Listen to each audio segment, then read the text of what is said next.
You could be a lot more than you are. You could be so much more than you are that the boundaries of that are unimaginable. That's a way better message to someone who's in despair as what?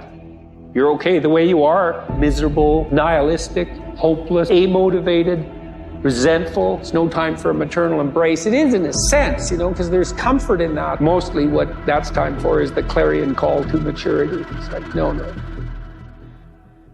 No, most of you has to go, man, but the best of you, it can come forward, and that best is there. Life is a game, and the rules of the game demand that we constantly lean into growth, purpose, duty over desire, purpose over pleasure, become congruent with the man that we want to be, to live a life of fulfillment and significance without anxiety and depression, shame or guilt, a life of sovereignty and freedom, to have peace of mind, and to have sound sleep when I go to bed at night because I carry no weight of guilt and shame. That is the man, the idealized version of myself that I am building. We all have a duty to become and create the most idealized version of ourselves, the man that we needed in our lives. I'm fighting. I'm always fighting. I'm struggling and I'm scrapping and I'm kicking and clawing at those weaknesses to change them, to stop them. Some days I win. Some days I don't. But each and every day I get back up and I move forward with my fists clenched toward the battle, toward the struggle. And I fight with everything I've got to overcome those weaknesses and those shortfalls and those flaws. As I strive to be just a little bit better today than I was yesterday. You will hit something. And when you do, you will have a choice. Many choose to turn around. They feel a little pain, then they run away. But there is a small number who decide that the pain is worth the price. They will do whatever is required to make it past this. I know it's hard, and I know it may look hopeless, but if you just keep pushing forward, you'll see how strong you truly are. While you're over there watching me and talking about me, I'm working hard. I'm taking things to the next level. You keep gossiping and I'll keep working. You keep talking smack and I'll keep working. You keep focusing on everything and everyone else and I'll keep working.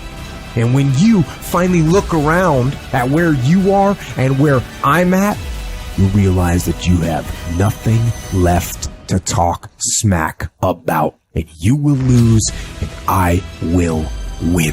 When you get to the point where enough is enough, when you get to the point where it hurt real bad, when you get to the point you can't take it no more, when you get to that point, doors start opening, opportunities start happening. But what you cannot do is you cannot quit during the process. There are moments that try the human soul so violently and so perplexing that if the truth were told, all of us have had moments that we wanted to throw up our hands and walk away. Everything that happens, use it for your upliftment, learning and growth. In the midst of it, ask, what can I learn from this? What can I get from it? How did I end up here? What's the blessing in this for me? Ask yourself that, whatever it is. And don't let it go until you get your blessing out of it, because there's a blessing there. There's a lesson there. There's something for you in everything that happens to you for you to learn from that experience. Look at it, examine it, analyze it, dissect it, take it apart until it reveals itself to you. And then get what you need from that and move on. It's how you gained mastery. See, feeling confident is because that's what you feel after you've done it over and over and over again. But true confidence begins the moment you're willing to try. Like, there is no secret. There is no quick fix. There is no hack. There is no path of least resistance. The quickest way for you to go from where the you are to where you want to be is that you're trying to avoid doing. But betting on yourself means sacrificing the time with the homies and the weekends and the TV for the big goal and passion and purpose that you feel you're cut for. From my experience, from what I've seen of other people, the only thing that gives the human animal the best feeling, which is to feel good about yourself when you're by yourself, is to do the hard things and to do things that bring fulfillment. And the things that bring fulfillment are often born of momentary suffering, but they allow you to get stronger in order to serve other people. That's it. That's just what I've seen. So I don't think it's better than the alternative that I just described. It's just the only thing that I've seen really lead to that sense of like deep fulfillment. So my thing about the specific part about the good habits are hard to stick with because they're boring, just you've got to attach habits to things you actually really and truly care about. No one can tell you what to care about. You can certainly build that into your life. You can take something that's an interest and build it into something you care deeply about. I think one of the hardest things to hear after you don't get your way is keep working. But it's also one of the only solutions to be successful. You're not going to get your way most of the time in your life. Just keep working. Hard work pays off, no one tells you when. You'll never know the true feeling of accomplishment if you've never faced a setback. You'll never know the true meaning of confidence if you've never had to bounce back from anything. Just keep working. You're not getting what you want, keep working. You are getting what you want, keep working. As you go toward your goals and your dreams, spring forth with a mighty faith to write the book that ought to be written by you, to help the people that ought to be helped by you, to make the difference in our society that ought to be made by you.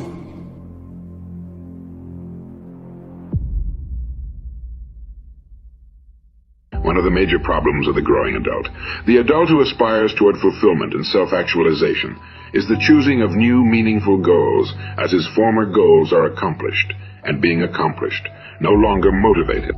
It's important that we do not stop along the line and sit down for too long.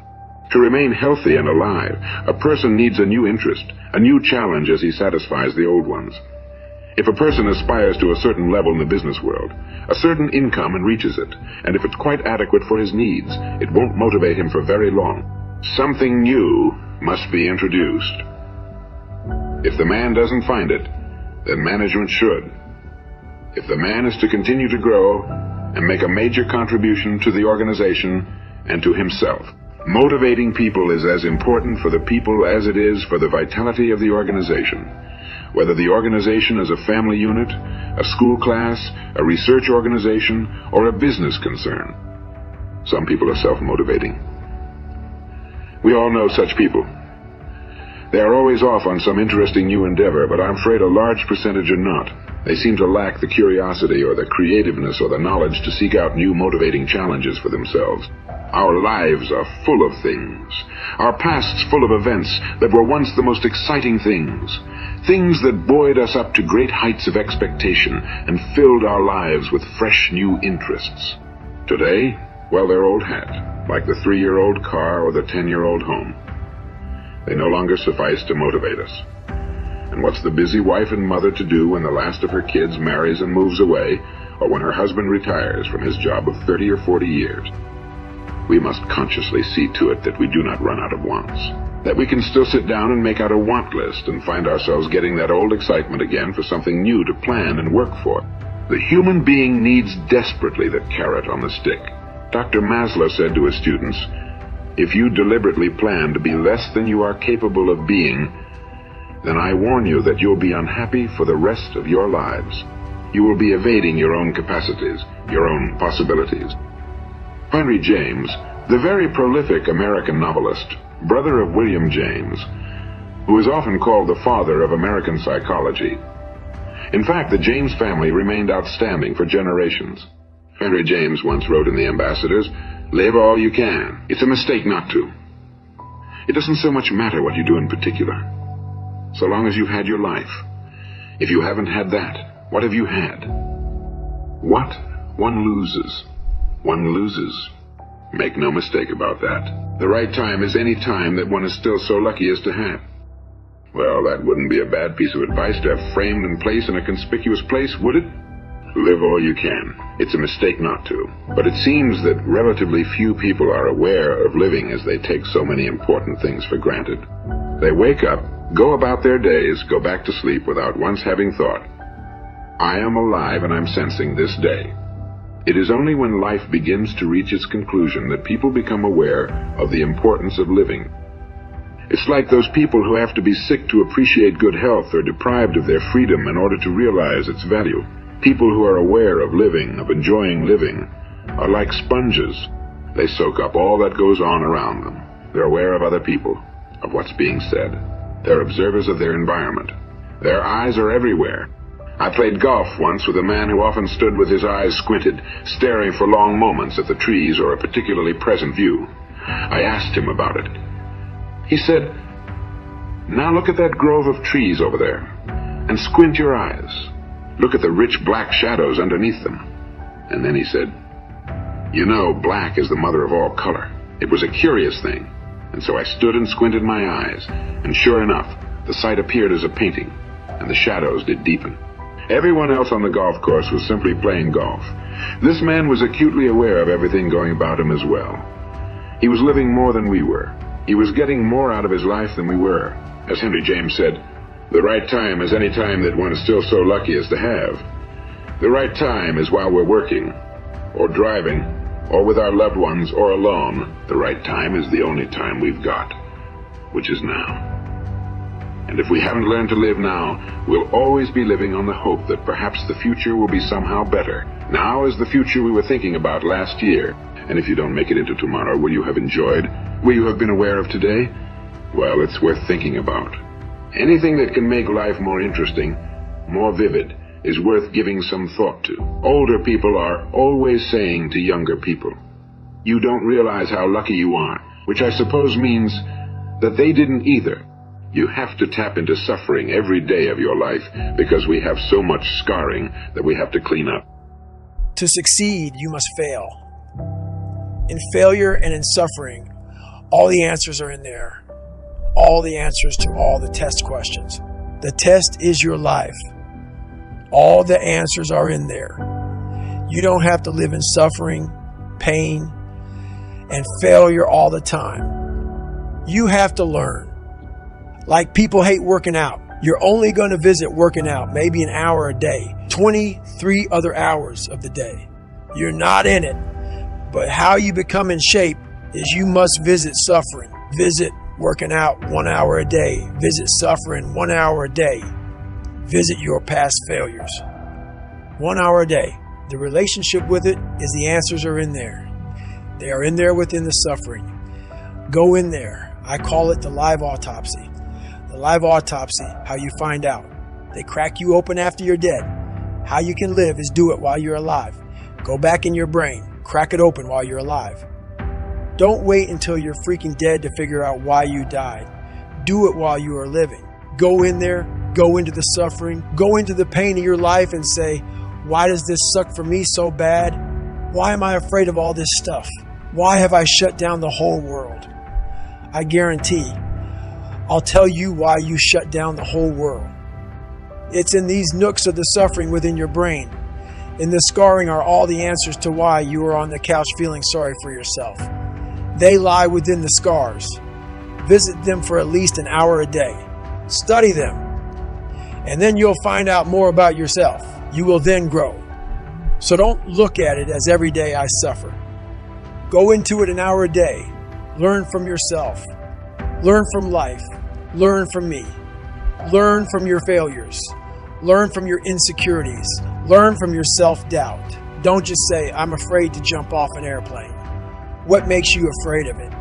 Study it. That's why I studied my mind. Why I became so powerful in the mind, because I realized I was weak. So instead of running away from the mind, I dove into it and said, what is making me weak?